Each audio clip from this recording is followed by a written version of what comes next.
Hello everybody and welcome. In this video I will show you how to make a photo with using your headphones Skullcandy Rail. You have to start by open Skullcandy application and now click on Take a Photo or button settings.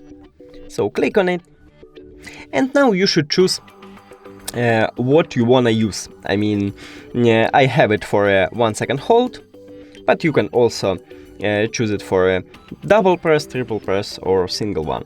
And now, if I go to camera, I can hold it for 1 second and make a photo. And as you can see, I just make a photo. That's it. Thank you for watching this video. If you found it helpful, please consider subscribing to the channel and leave the like on the video. It's really important to us. See you later!